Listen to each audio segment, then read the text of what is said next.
खिलाफ इस तरह से कैसे बात कर सकते हैं? क्या देख रहे हो भाई साहब?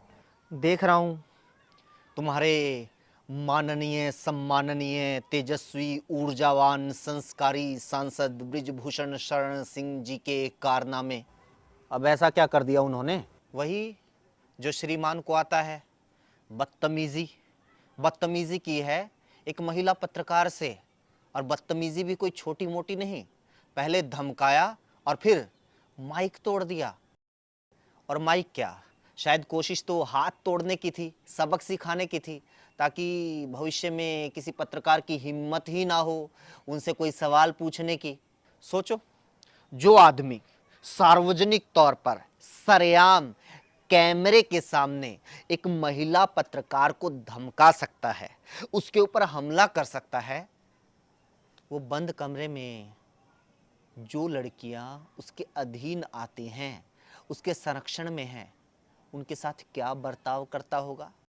जो आदमी सार्वजनिक तौर पर इस तरह की दबंगई कर सकता है, सोचिए जिन पहलवानों का भविष्य ब्रिजभूषण के हाथ में है, उनके जहन में ब्रिजभूषण के प्रति किस तरह का खौफ होगा।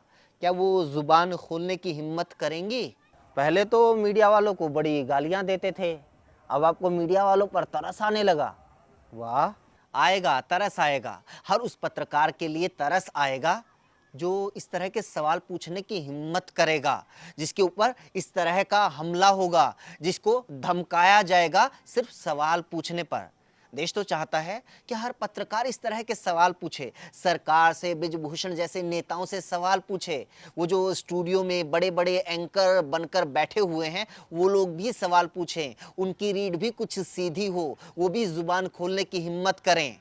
क्योंकि हमें पता है कि ये जो पहलवानों ने आरोप लगाए हैं ब्रिजभूषण के ऊपर, उनके प्रति तो इन मीडिया वालों की कोई संवेदना नहीं है, लेकिन कम से कम जो महिला पत्रकार के ऊपर हमला हुआ है, उसके प्रति तो कोई संवेदना होगी, उसके प्रति तो कोई ना कोई जिम्मेदारी होगी। अब तो कुछ ना कुछ डर लगा होगा कि आज ये पत्रकार है, कल को तुम्हारा नंबर भी आ सकता है, कम से कम उसके लिए तो बोलने की हिम्मत दिखाओ। नहीं, मीडिया वाले बोलेंगे तो क्या हो जाएगा? क्या मीडिया वालों के बोलने से कार्रवाई हो जाएगी? हाँ, सही बात है, कार्रवाई तो हो ही नहीं सकती।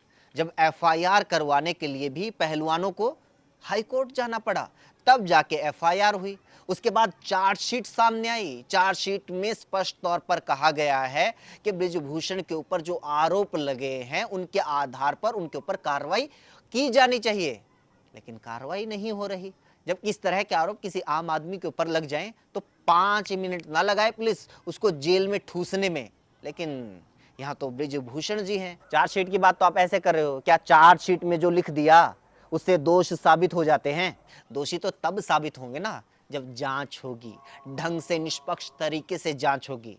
और एक बात बताइए, जिस आदमी के पीछे पूरी की पूरी सरकार खड़ी हो, जिस आदमी के खिलाफ देश के प्रधानमंत्री और बड़े बड़े मंत्रियों की जुबान खोलने की हिम्मत ना हो, जिस आदमी को बचाने के लिए पूरी की पूरी मीडिया, पूरी की पूरी आईटी सेल और बीजेपी के अंधभक्त मैदान में उतरे हुए हों, जिस आदमी को बचाने के लिए तथाकथित साधु संत रैली करने के लिए तैयार हों, तथाकथित समाज के ठेकेदार पंचायत करने के लिए आगे आते हों, किसकी हिम्मत है कि उनको दोषी साबित कर दे?